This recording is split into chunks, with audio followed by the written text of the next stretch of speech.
Back in the day, for many businesses, the biggest security concern was having the cash register robbed. But like everyone else, criminals have moved with the times. The biggest cybersecurity attack on America's healthcare system. Customer personal data has been taken by hackers. Companies have proved almost powerless to respond. So what can be done about it?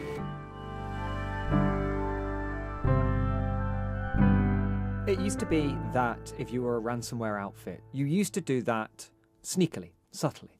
You would try and worm your way in, you'd install this ransomware, and then you'd wait for the payment. And if you're unlucky, they'd restore from a backup and ignore you. If you were lucky, you'd take a load of cash in Bitcoin and move on with your day. What's happened recently is the criminal gangs that do this, mostly based in and around Russia, but there's a small but important cohort based here in England, have realized that it's easier to get people to pay up if you don't do it subtly. If rather than sneaking in and lifting data from their stores, you instead just smash their systems up digitally and then demand payment, or you'll carry on doing it. So let's just back up for a minute. We've had a growing frequency of cyber attacks, right? Yeah, it's been a real issue since around 2013. CryptoLocker was one of the first pieces of crypto ransomware, this particular type of malicious software that encrypts data, holds it ransom and demands payment in usually Bitcoin to get the keys. That was a real technological leap, and it was enabled because of cryptocurrency. Before then, there had been efforts to build software of that sort, but they fell down in the fact that payments were traceable. You know, if you ask someone to post a check and you'll unencrypt their computer, well, the FBI can follow that bank account quite easily, and did in a couple of cases. The rise of cryptocurrency meant that this was a viable business model, and we saw an explosion in the software and the gangs that would use it. But for a while, it was still quite a small, like, one-on-one thing. The criminal gangs weren't doing big targeted attacks, in part because they were usually based in Russia, didn't really know who they were hacking. What's changed recently is, there's been a really interesting group of Anglophonic hackers who seem to have local knowledge. When we arrest usually quite minor members of them, they're young men, 17 to 20-year-olds based in Britain often. They still work with tooling and technology provided by these Russian crime gangs, but they have the local knowledge that lets them pick targets, hit them hard, and then not back down, demand payment, not just for releasing the files, but also for actually stepping away from the network and letting the business return to profitable operation. And what are some of the targets they've picked? So recently we've seen massive crippling hacks on grocers like Co-op and Marks and Spencer's, on Transport for London, and the biggest one we think ever in Jaguar Land Rover, at least when you measure it by the disruption it's caused. So what do you mean by that? Why was it so costly in that situation? Because JLR is a huge company. It employs 31,000 people across Britain alone, and part of a wider network of suppliers that employs hundreds of thousands of people, largely in Merseyside and the West Midlands. When its production lines fell silent, all of those companies were impacted. And within weeks, some of them were saying they were nearly folding. And, you know, once a company goes under, it can't just come back when the production lines restart. It could have caused permanent damage to a significant chunk of the British economy. As a result, the UK government felt it had to underwrite a £1.5 billion loan to keep those companies afloat. It's a good example also of the discrepancy here between the money that ransomware companies are operating for and the damage they do.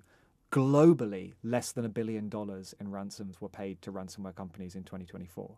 So for $1 billion everywhere, they're causing £1.5 billion worth of damage to one company alone, and they're doing that again and again and again. You know, all crime is value destroying, but this is pretty bad. And what can we learn from those attacks? We can learn that this thief-thug dichotomy seems to be really picking up steam.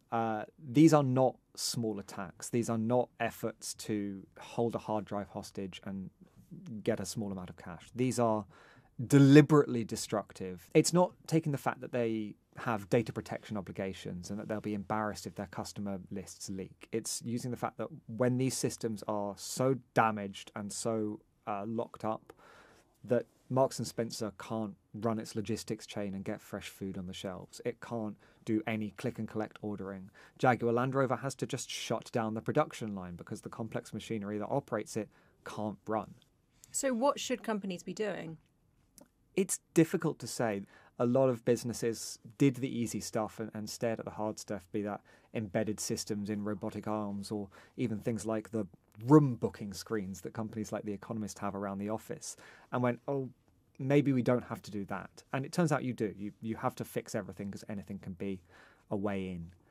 The other problem is that, to draw an analogy from the pandemic, we learned when everything went to crap that actually having a little bit of slack in the system is good, having resilience is good, and that maybe having run parts of society on sort of outsourcing to the cheapest provider didn't work so well when you really needed extra resilience.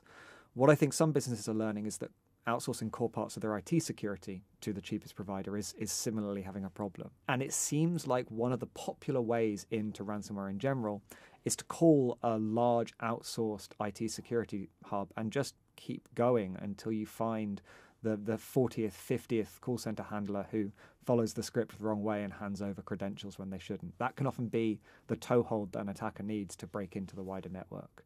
So perhaps, not looking for the cheapest way of running your IT can be one of the things that businesses should learn. It sounds like one of the other lessons is that companies actually can't protect themselves.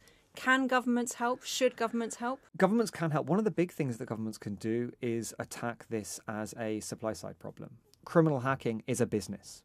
If the cheapest way of getting your operations back up and running is to pay the criminal, then you will. But as a collective action problem, it sucks, because it means that there is a market for this business. One thing governments can do, and it would be a bold move, right? It would be unusual. Governments don't like doing this, but they could ban the payment of such ransoms. They could, in a way that they do in other issues like terrorist financing, they could say, you are not allowed to fund these people. It is a criminal act if you do, and you have to stop doing it. That will be short-term pain because you need to, bind yourself to the mast, prove to the hackers that you're serious, they won't get paid no matter how much damage they do. The government would need to work out ways to, not take all of that risk on itself. It would probably need to be happy with some businesses going under rather than paying the ransom. One of the fears of banning the payments is that it could drive this sort of payment underground. I think in practice that's unlikely.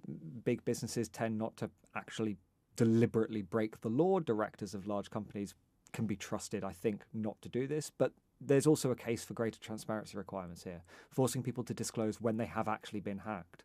Currently, they often drag their feet insofar as they have any legal requirements. They disclose it months or even years down the line. And if they can get away with it, most businesses don't want to admit they've been hacked at all. So they just cover it up, which means that we have no real sense of how serious this is, how rare these sort of wrecking maneuvers are that you can't hide, versus the subtle thieves who break in, ask for payment, and then disappear into the night. Alex, thank you so much. Thanks for having me.